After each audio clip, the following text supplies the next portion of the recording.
First of all, I want to give all praise, honor, and glory to the Most High God, in the name of His only begotten Son, who the world ignorantly calls Jesus the Christ, whose name in the Paleo Hebrew is Hamashiach Yahushua.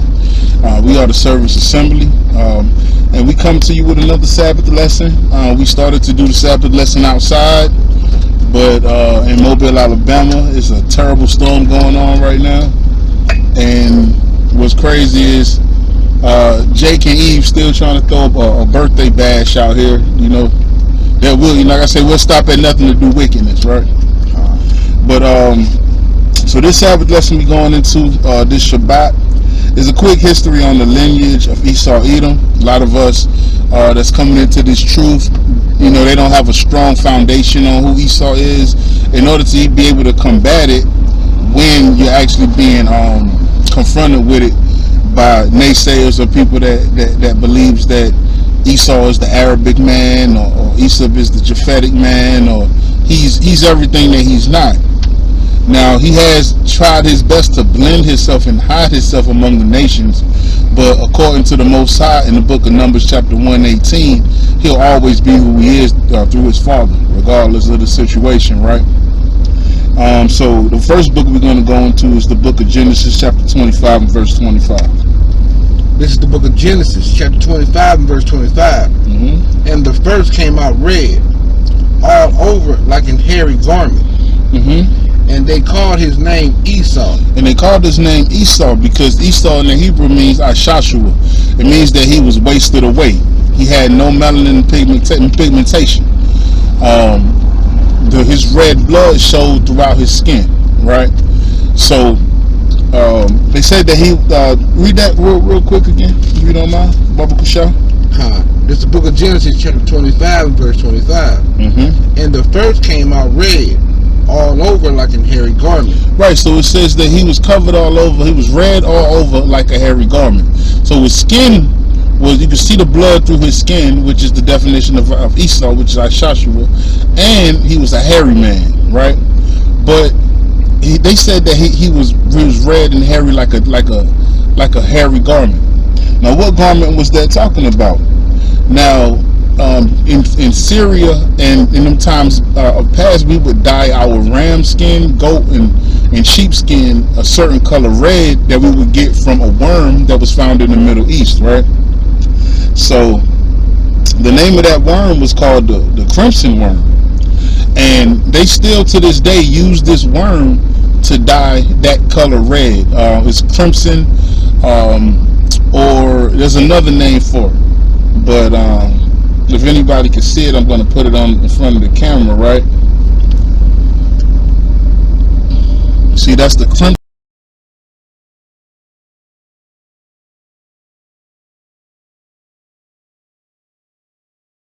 worm, right?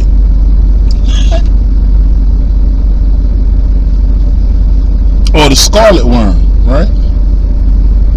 That's the color red Esau was. He was that color red. So he was red like a hairy garment, right? Now this was that ram skin that they was talking about here. Look there.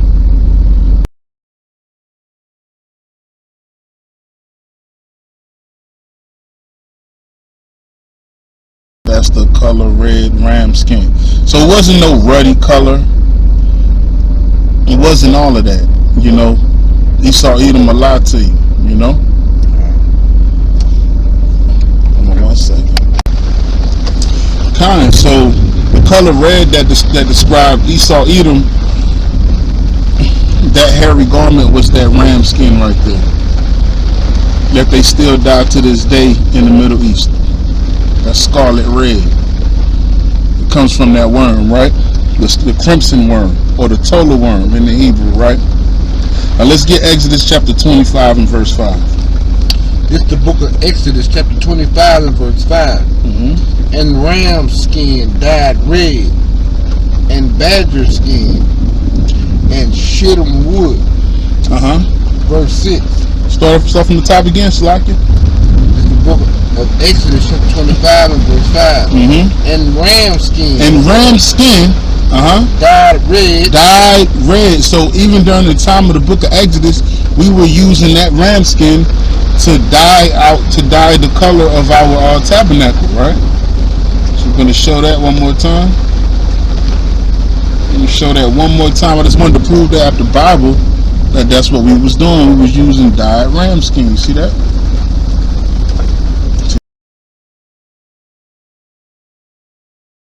You can see, trying to focus, right? Okay, so let's go ahead and get the bloodline of Esau. Let's get Genesis chapter 36 and verse 8.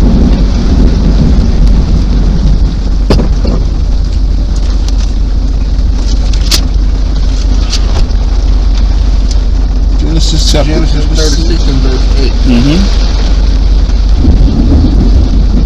Storming out here, Israel. We're trying to bring it to you.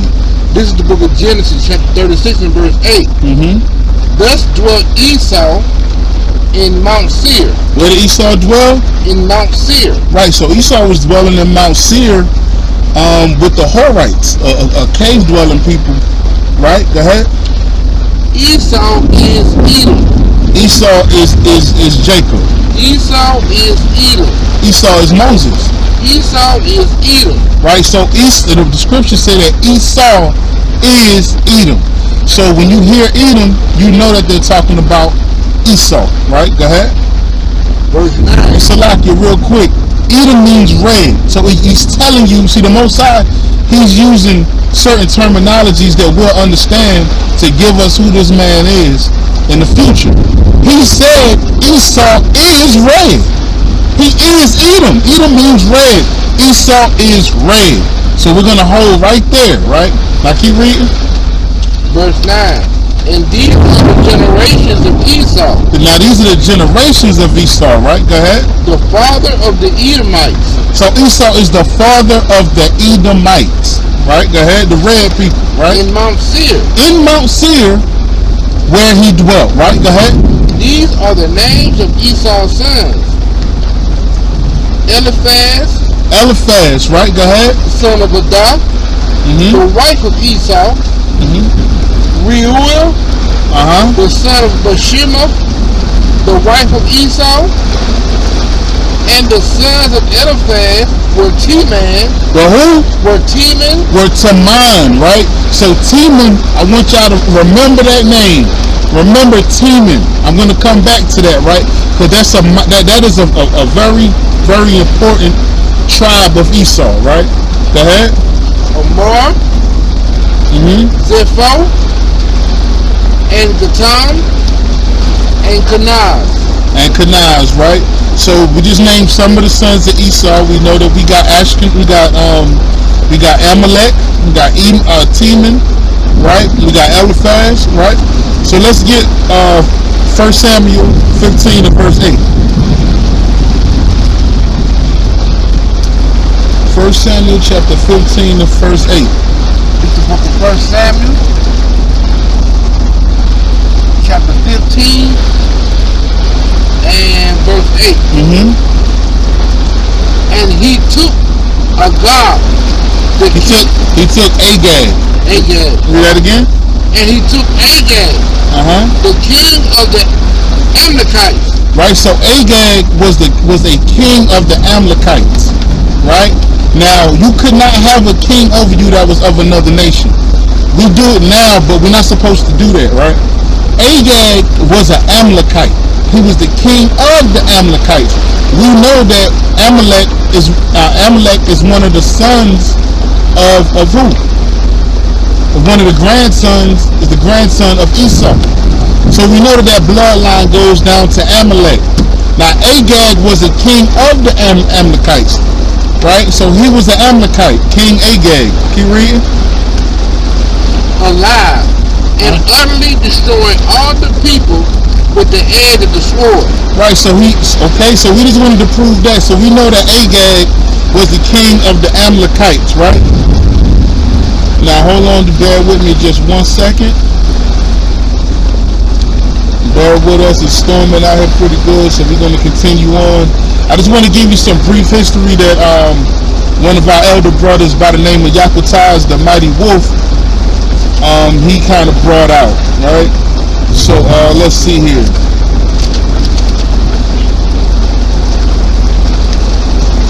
Okay, so there you go. Don't even go there real quick. Alright, so read the title of this and then everything that's highlighted. Alright? The men who caused the French Revolution. Right, so the name of that book is The Men That Caused the French Revolution. Go ahead, you gotta read up a little. 1789. Let's read what's okay. It's highlighted. Okay. And scroll up, so it's still gonna probably be some that got lines. Get that too. Okay. Evidence will now be produced to identify some of these international Jewish money lenders. Right. So so this right here is showing the identity of these money lenders, these so-called small hat money lenders. Go ahead. In the succeeding chapters, evidence will be produced to prove that the descendants of these same international Jewish financiers have been the secret power behind every war and revolution from 1789 onwards. Okay, so we just read that Amalek, right? Well, Agag was king of Amalek. Well, Agag was the king of the Amalekites. We know that that's the so-called Jewish man. So he's telling you here that the so-called Jewish man was behind every war, financed every war, even financed the financed the sub-Saharan slave trade and our slave trade, right? Go ahead. The Jewish Encyclopedia says Edom is in modern Jewry. He said the Jewish Encyclopedia says that Edom is in modern Jewry. Edom. Esau is Edom, right? In Genesis, right?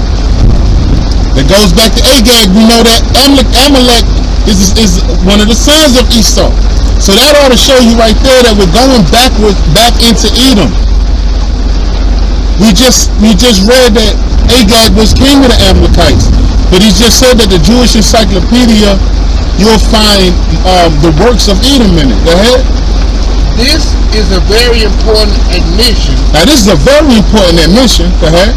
Because the word Edom means red. Means what? Means red. Means red. That's why it's so important, because the word Edom means red. You see how it goes all the way back? Go ahead. History reveals that a Jewish goldsmith. Now, how many so-called Jewish people you see on TV named Goldstein, Goldsmith, Bernstein, Steen, right? Wicked as hell. That's what it is.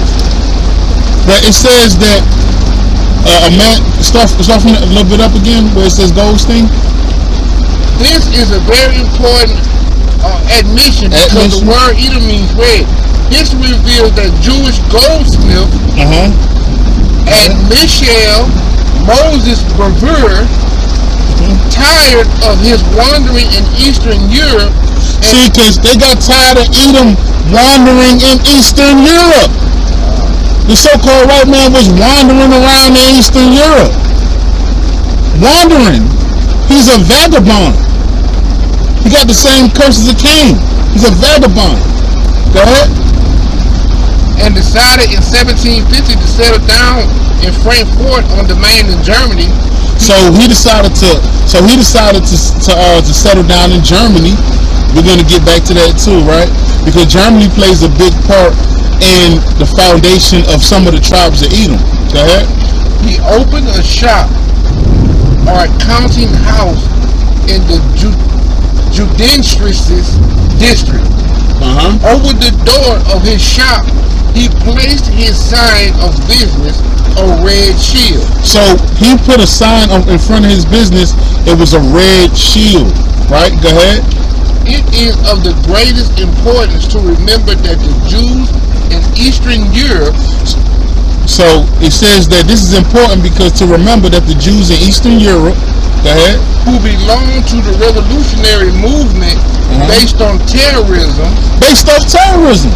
So these Jews that's in Eastern Europe, they was terrorists. Go ahead. had also adopted the red flag. So they adopted the red flag, that Edom flag, that red flag. Go ahead. As their emblem because it represented blood. Because it represented blood. So even to this day, that red still represents the blood. It still represents Adawan. It still represents Edom. So these early Jewish people, so-called Jewish people, adopted that red flag. Right? Now that we just said Germany too, right? Go ahead. Father had taught him everything possible about the rudimentary principles of money lending businesses. Right, so they was taught about money lending. That's what if you go into a bank, just about the owner of it is a so-called Jewish man. If you ever took out a loan, if you ever had a record deal, if you ever done anything of business that has to go through one of them Steens, man, one of them goldsmiths, one of them YT men, one of these so-called Jewish men. So this is showing you that their beginning was in money lending. Go ahead. That's how I really not sure. Keep going. Yeah, to the ones with the lines. You read that too? Yeah, I read that. Okay. The last time I read that, business and stuff is business. Okay. I'll read that one together. Oh. So like this, bro. Read that at the top if you can see it. The red shield was still proudly displayed over the door, knowing the secret significance of the red shield. Amish Meyer Boguir decided to adopt it as a new family name. Right, so they took the shield and they knew the significance of it. So these men, let me see that. I'm gonna read that real quick again. It says that the red shield was still proudly displayed over the door, knowing the secret significance of the red shield. Amschel Mayer Bauer Rothschild, right? Bauer decided to adopt it as the new family name, Red Shield, right? So these people they gave themselves a name, right? These nicknames you hear, Esau, they be having these weird last names. Last name be Steel, Forest, Tree. Why names ain't like that? And you find that a lot in Europe. They name themselves off what they want to name themselves, right? But it says that to decide to adopt it as the new family name, Red Shield, in German is Rothschild or Rothschild. So Red Shield in German is Rothschild. So these early people from that rep Edom was the Rothschilds. The Rothschilds to this day, if you look them up, they'll tell you that they from Edom. They'll tell you they're Edomites. Right now, to this day, they will tell you that. That's the meaning for that red flag. So Rothschild means red shield. The red shield goes right back to Edom. So who's gonna tell me that the so-called white man ain't Esau Edom? Right? It says to adopt it as the new family name, Red Shield in German is Rothschild. And the house of Rothschild came into being from that day on, right? Now let me show you what that red shield looked like.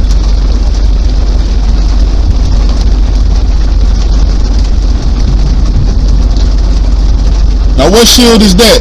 Now those that played Street Fighter back in the day, it was a character on there by the name of Zangief.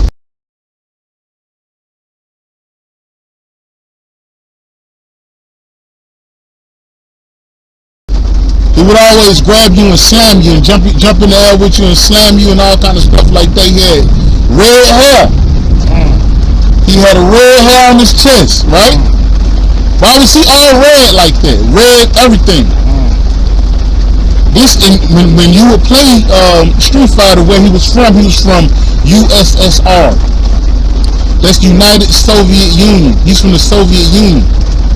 Now that flag goes into who? It goes into Russia, Ukraine, In all these different places here, right? Now let me show you something real quick, Israel.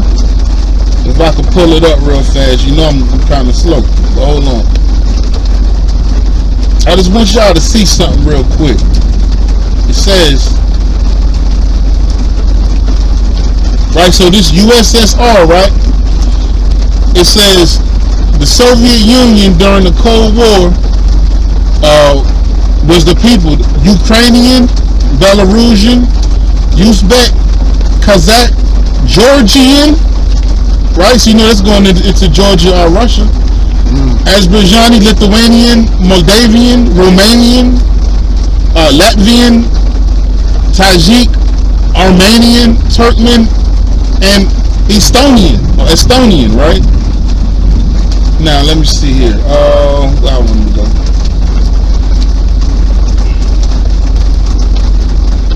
All right. Now it says Edomites. Now this is from I'll get right back to you though. But this is it's something about Israel, but I can't remember the name of it right now. But this is the source. It says Edomites were also to be found in Armenia.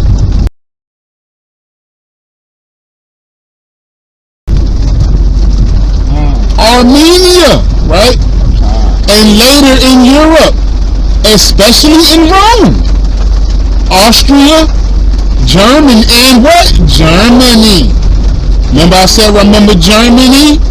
Isn't that where Rothschild settled at? Didn't he settle in Germany?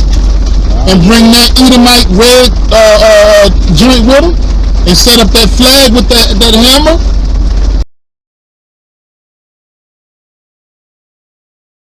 Ain't that the USSR? Why do you think the United States spending so much money sending them guns to fight against each other like that, man? Why do you think that the so-called Jewish man cares so much about Ukraine if he's really from the Middle East? Why would he care about that if he's not from there? It says, in addition, Edomites were present among the European ruling class in general, though several lines, many Edomites had settled in Thrace, and from that's over in Thrace, and from there moved into Germany. The Germans worshipped Odin.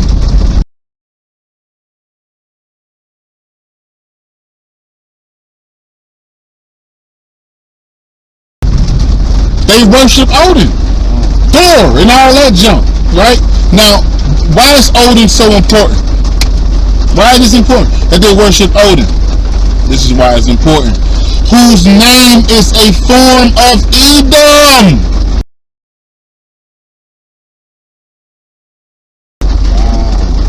So the name Odin, if you guys can see, which you probably can't, is a form of Edom.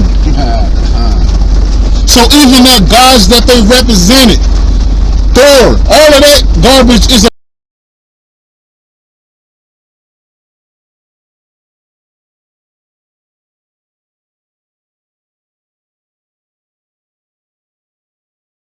form of Esau Edom, man. I just wanted to bring that out real quick, and throughout the Elder Yakutas for that info, right? Now let's go back, and let's go to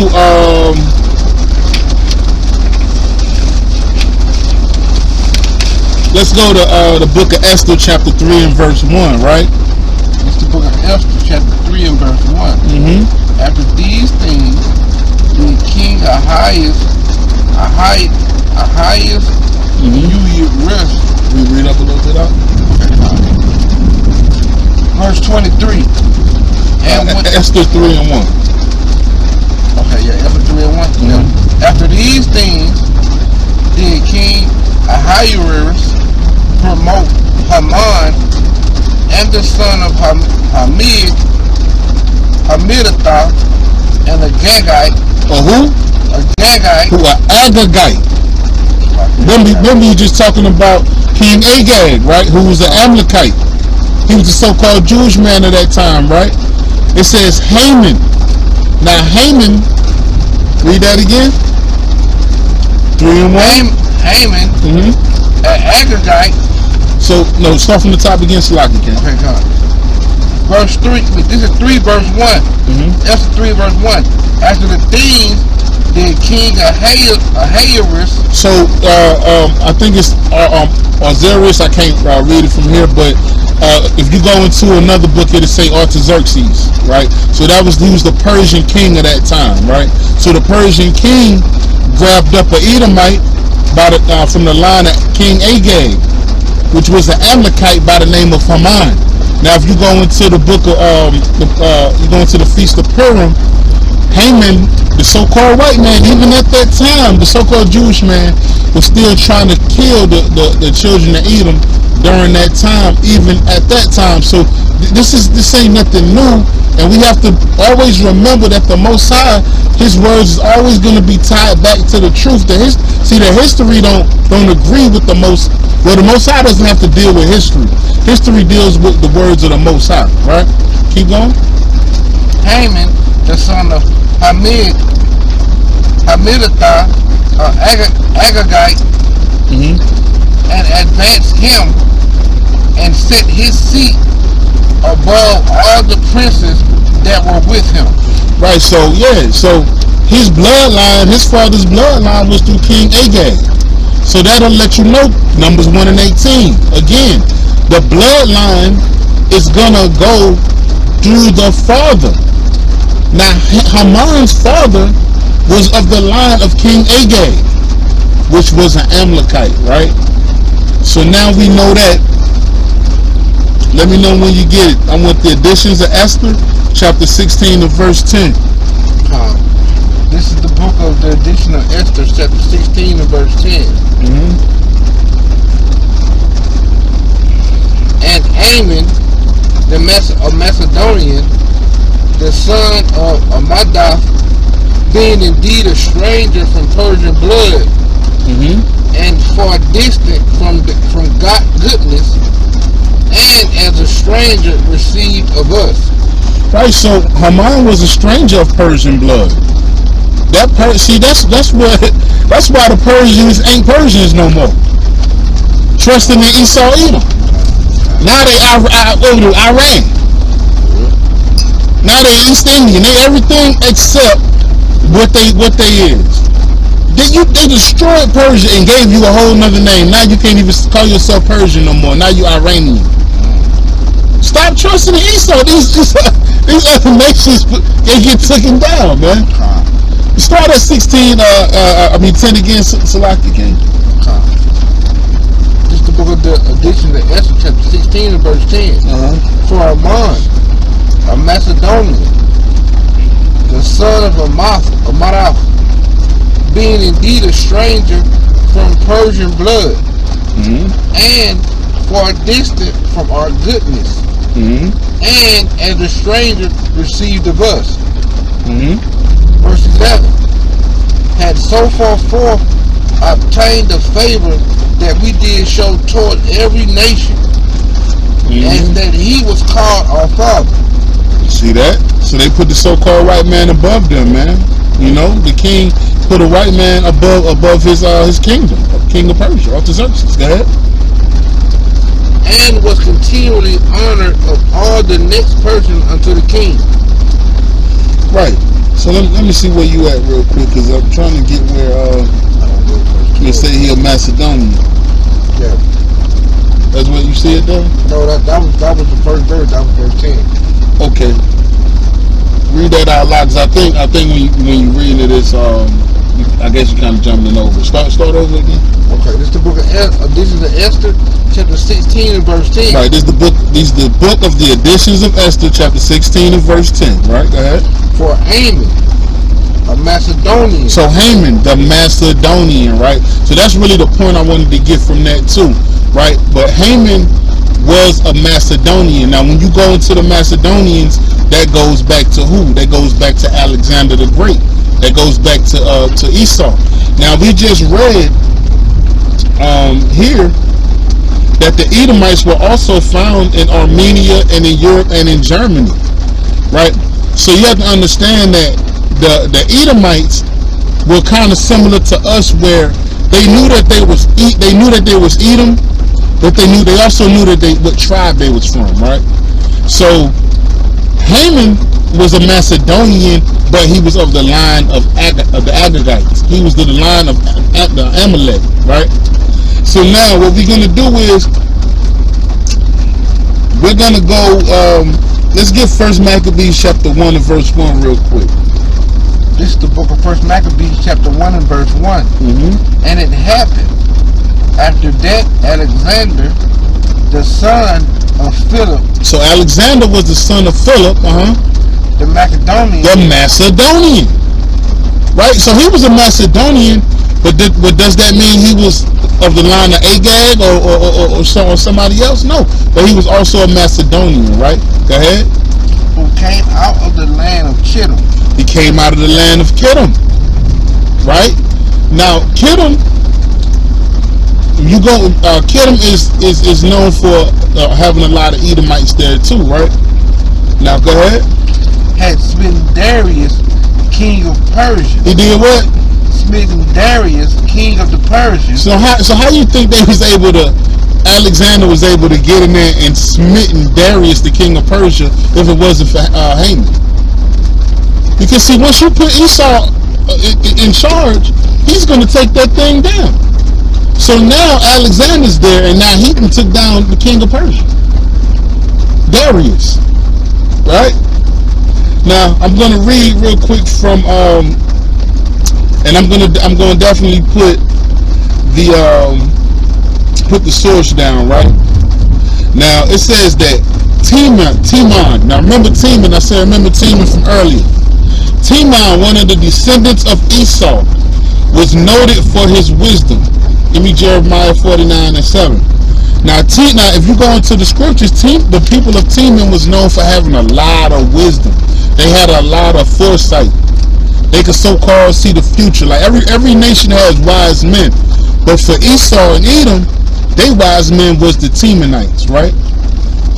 So let me know when you got that. Jeremiah 49 and verse 7. This is the book of Jeremiah chapter 49 and verse 7.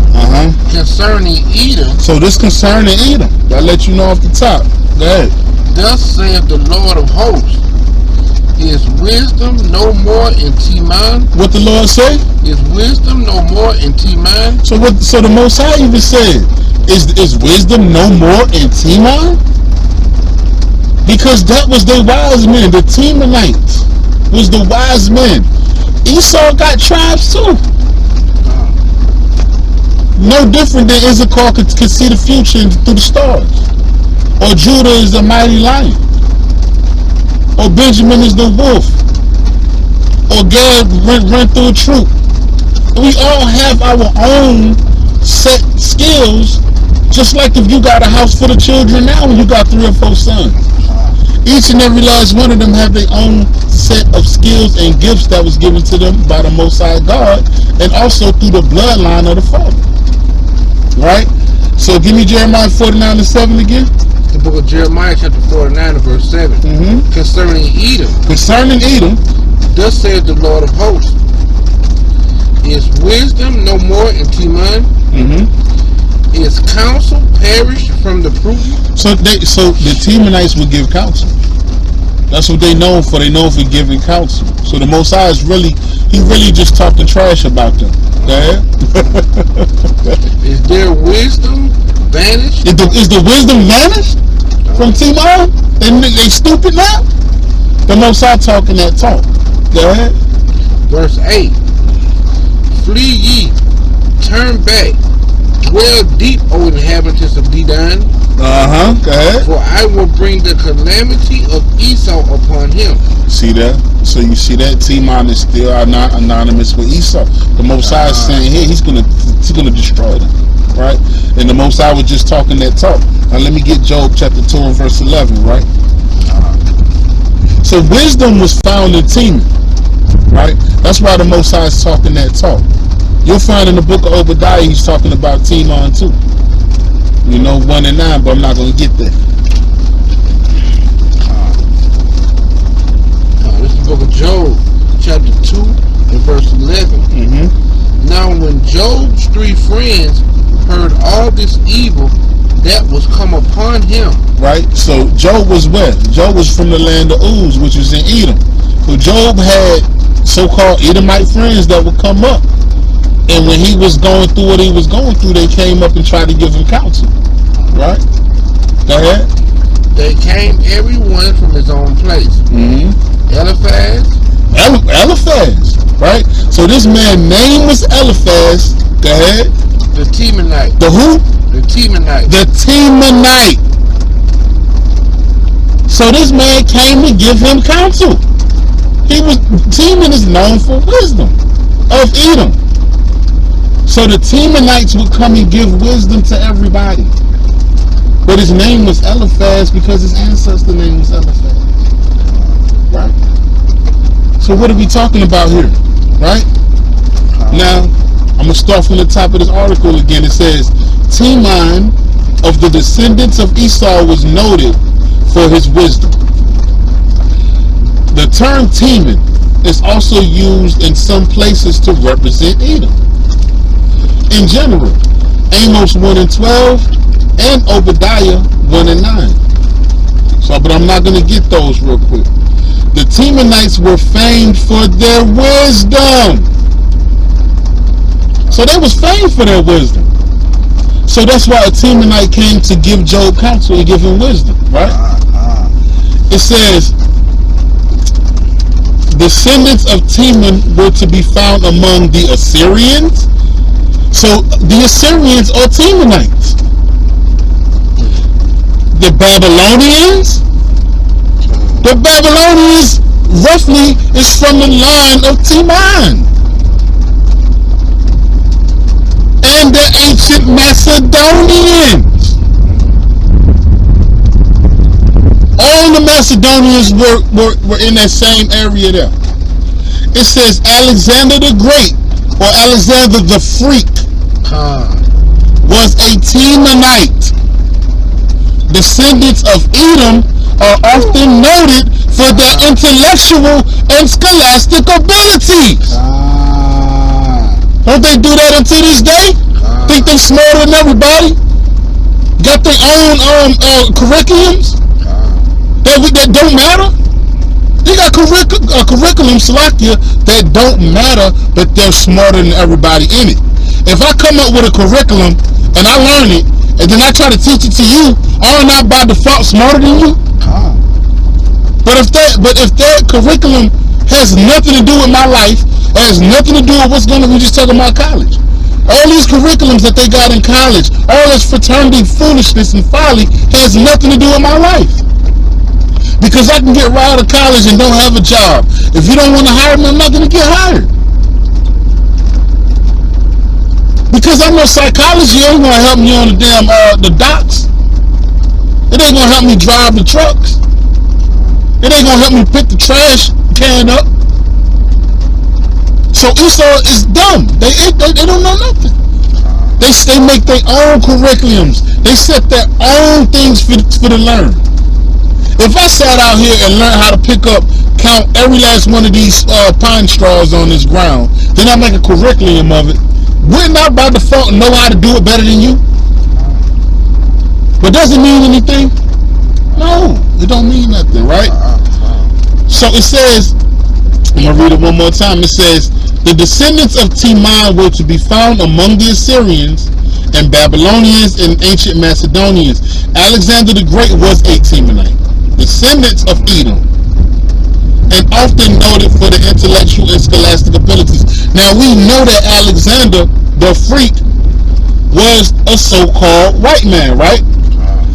Any so-called white man would battle you to go against whether he was white, because they want him to be the white man. So by default, you can't tell me that he's not Edom. You understand? Now let's go right here real quick. I just want to pull up something real quick. You can say something real quick if you want.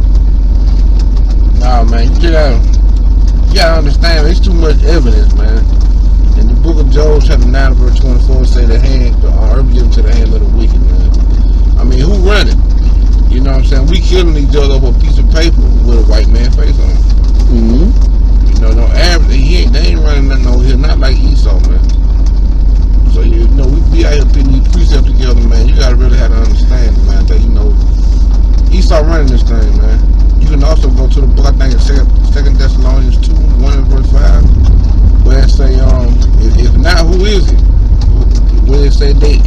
saying that they are God. You can just go pick Google in your phone, God. Every picture pop up gonna be so-called a white man. But you gotta have an understanding, man.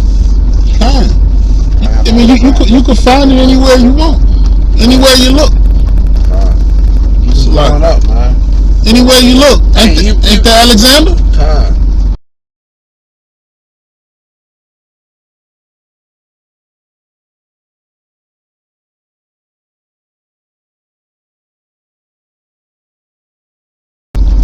Even in good time, that episode when Michael was trying to let his mom know about that picture, man. They put it in your face, man. Yeah. They put it in your face, man. Let me pull this up real quick. It's like if y'all can't see it. Right there. Ain't that a white man?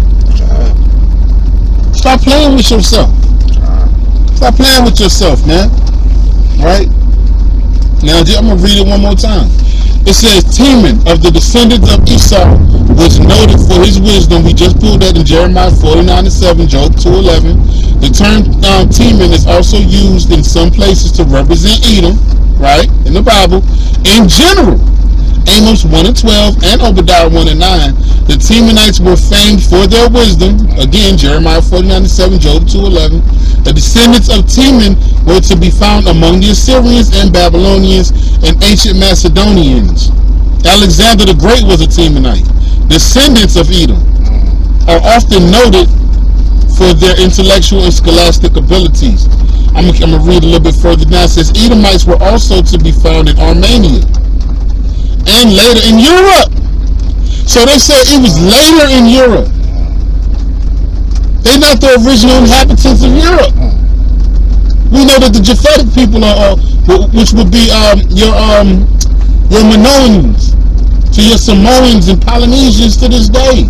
They were banished into the islands from Alexander, the Macedonian, the Edomites. That's why they're in the land right now. Rome. That's in it. Rome, Italy, Austria, Germany. In addition, Edomites were present among the European ruling class in general through several lines. So the Edomites had several lines, several fathers. Teman, Amalek, right? All these different sons have lines. I'm a Benjamite. He's a Judite. It's the same thing. It says many Edomites had settled in Thrace. From there moved to Germany. The Germans worshipped Odin, whose name is a form of Edom. I don't know really how far to go, but I'm going to continue with this because it's no way you can get around this, man. And I hope people can really understand. I know I'm kind of talking fast and babbling, but through the Spirit, you know, the truth will always set you free, and it feel good to know what's true and what's not, man. You understand? So let me okay, the name of that source, y'all want to look it up, it's called Hebrew Nations. Hebrew Nations is where I found that, right? It says also check out on YouTube Descendants of Jacob and Esau 7. Put Heshvan 5778. Right. So Teman is of the descendants of Esau, right? Tribe known for wisdom, right? So let's get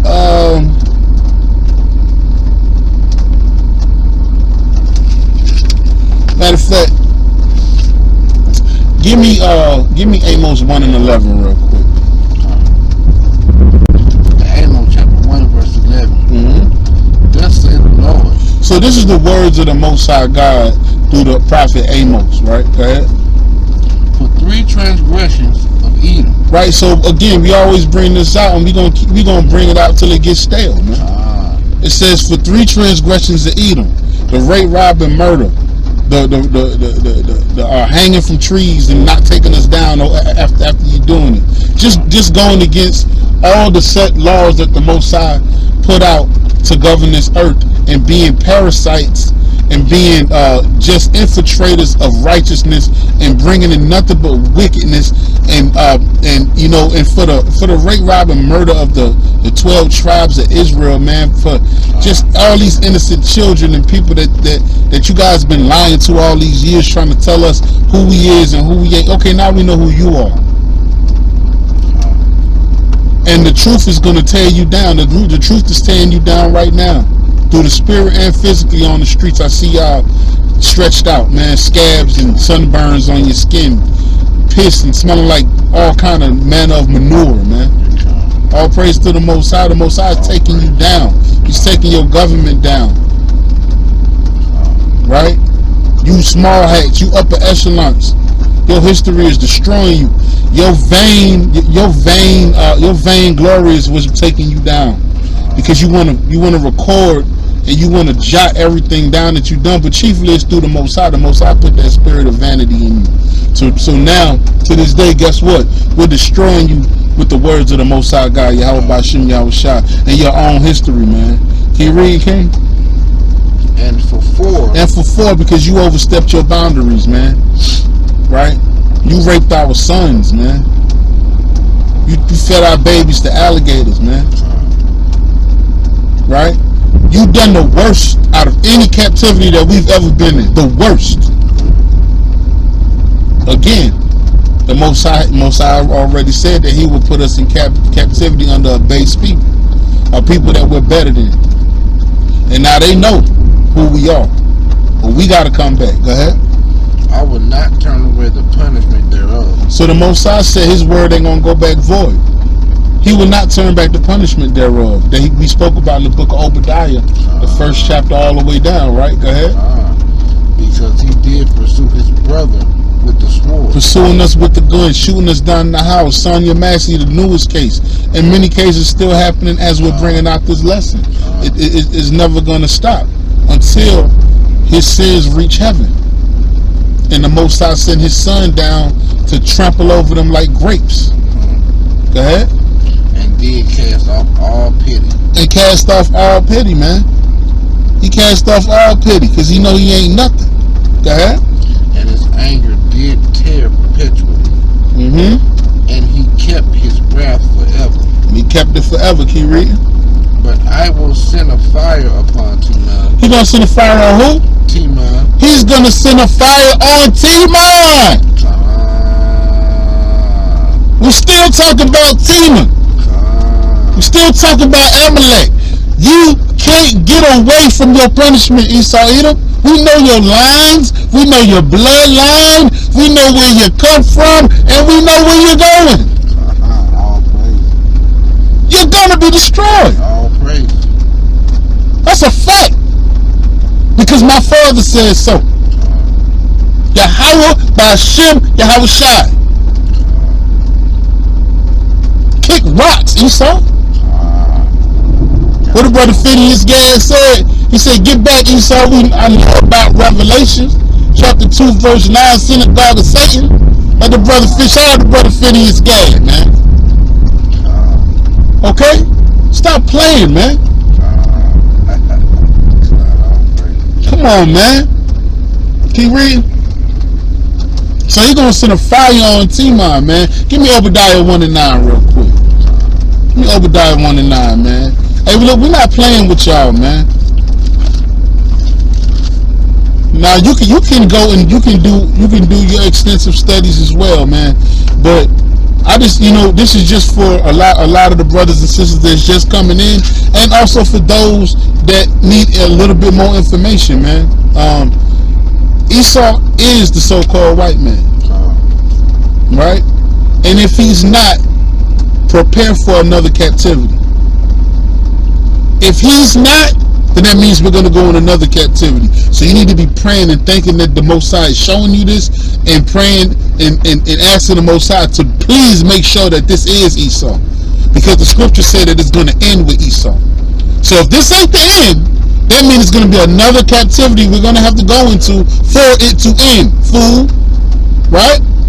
Stop asking for what you don't want. Read. Book of Obadiah chapter 1 and verse 9. Obadiah chapter 1 and verse 9. Go ahead. And thy mighty men The mighty men, the men of wisdom. Timon supposed to be the mighty men, the men of wisdom, the men of counsel, pursuant to the book of Job 2:11 and Jeremiah 49:7. Right? You know, we can read that? Go ahead. Oh, Timon. Oh, who? Oh, Timon. Oh, Timon. Again. That's Esau mighty man, ain't it? He like Maccabees to us. You know what I mean? The mighty man is Maccabees. He must be mixed with Simon and Judas Maccabees. But Simon was smart, right? So this man was supposed to be his. Timon is the line of mighty men of counsel and wisdom. The Most High said he's going to send fire upon Timon. Right? It's over with. We know, we just proved that Alexander is a Timonite. And I've been wanting to come out with this lesson, but it escaped me a few times, man. But, you know, if anything was unclear, Salakia, we had a lot of bad weather. You know, we had to do the video in my van. It's a 350 engine. It's loud. I hope it's not too loud. And if anything that we said is unclear, Salakia. And if you learn anything, then we did what we were supposed to do. And you know, just like you sift through anything, hey, make sure that you get the points, write these precepts down, make sure that you understand, and look this stuff up. Don't just take my word for it. Look it up. I'm gonna put the links, not the links, but I'm gonna put, you know, my sources in the video at the end. So when we get through with that, we're gonna do that, right? So first of all, once again, we're gonna give all praise, honor, and glory to the Most High God in the name of His only begotten Son, who the world ignorantly calls Jesus the Christ, whose name in the Paleo Hebrew is Hamashiach Bamalak Yahweh Shai, the King, Lord of Lords, right? And we're gonna say, Kwam Yashala, Kwam Yashala, Kwam Yashala, Khan, Shalom.